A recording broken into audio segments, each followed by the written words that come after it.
मैं कक्षा 5 की छात्रा हूँ।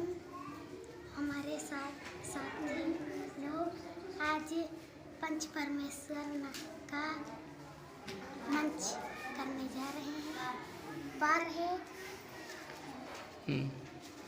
जुम्मन की पत्नी, जुम्मन, खाला, अलगू, साहू, सौहाई। ये दोनों बैल हैं। ठीक, तो पात्र क्या थे? काजल ने बताया कि पात्र हैं, ये हैं जुम्मन की पत्नी, जुम्मन, खाला, अलगू और साहू, सौवाइन, और ये दोनों बैल। बैल देखो इधर।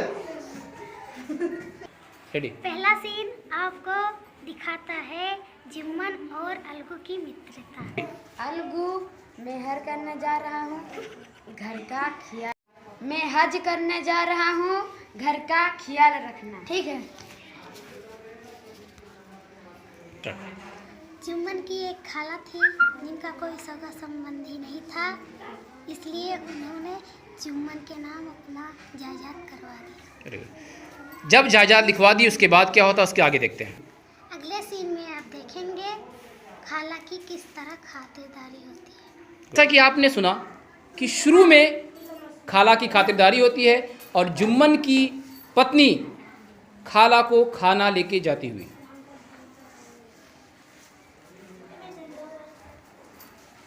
अरे बिटिया खाना लेके आई गई। जुम्मन के मेहरारू तो बहुत नीक है। अरे बिटिया जुग जुग जिया। अरे खाला हम नहीं ख्याल रखेंगे तो और कौन ख्याल रखेगा। अरे बिटिया उठरिया उठा देती, खड़ी ना है पाई तुम्हारा गड़ो पिरात है। ठीक है खाला।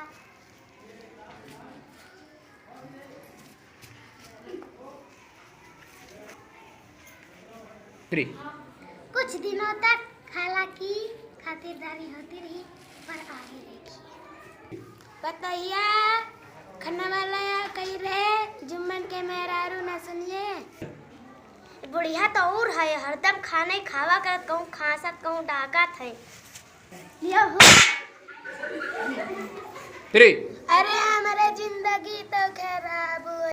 शुरू से पहिल जिंदगी में तो कब सेवा करी से जुम्मन के मेहरारू तो नागिन निकल गई।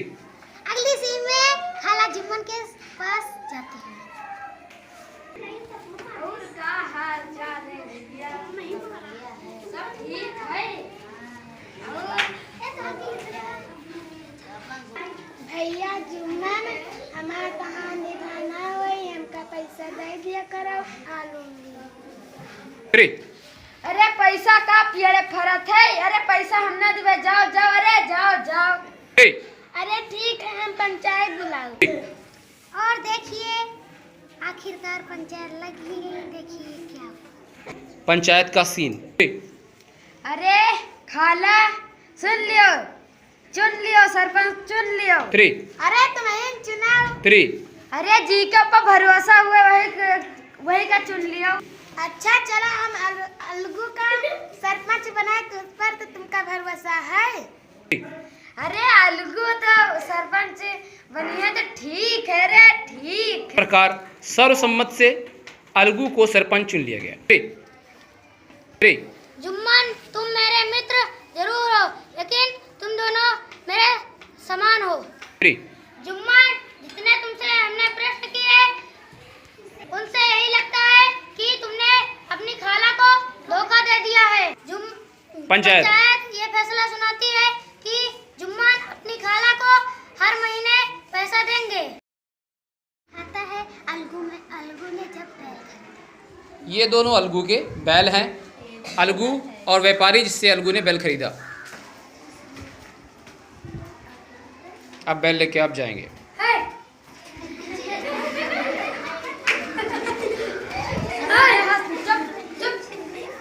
अलगू ने एक जोड़ी बैल खरीदे थे। दो बैल थे जिसमें से एक बैल दुर्भाग्य से मर गया। अरे अलगू हम सुना कि तुम बैल बेचा था। हाँ बेची था, एक ही बचा है। हम सुना, हम कहा कि लो खरीद लिया कर बचा है। लिया।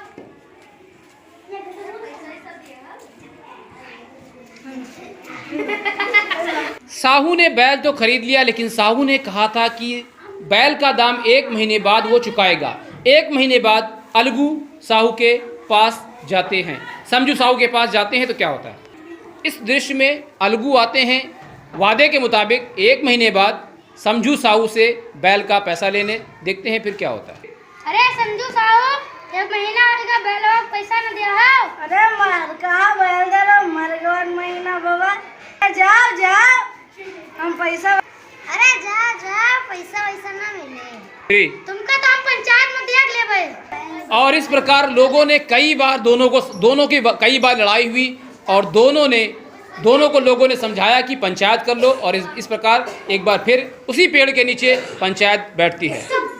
इस बार इस प्रकार पंचायत बैठ गई और इस बार सरपंच चुना गया जुम्मन को। जैसे ही जुम्मन सरपंच बने, अलगू का दिल धक धक करने लगा, क्योंकि उनको पुरानी पंचायत याद आ गई कि कहीं जुम्मन मुझसे बदला न ले। अलगू का दिल धक धक तो कर रहा था, लेकिन जैसे ही जुम्मन सरपंच बने, उनको अपनी जिम्मेदारी का एहसास हुआ कि ये किस आसन पर बैठे हैं। फिर दोनों में अलगू समझू साहू में जिरा हुई और फैसला क्या हुआ ये सरपंच से सुनते हैं।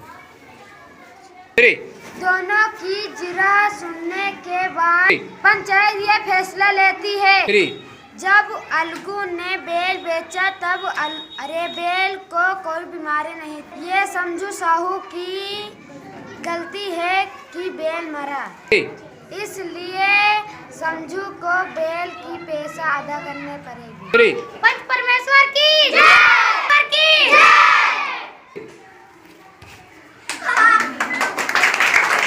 इस प्रकार पंच परमेश्वर कहानी खत्म होती है और अलगू चौधरी और जुम्मन में फिर से मित्रता हो जाती है। इससे क्या सीखने को मिला कि हमें हमेशा अपने पद पर रहते हुए अपने पद की गरिमा बनानी चाहिए और हमेशा ईमानदार रहना चाहिए।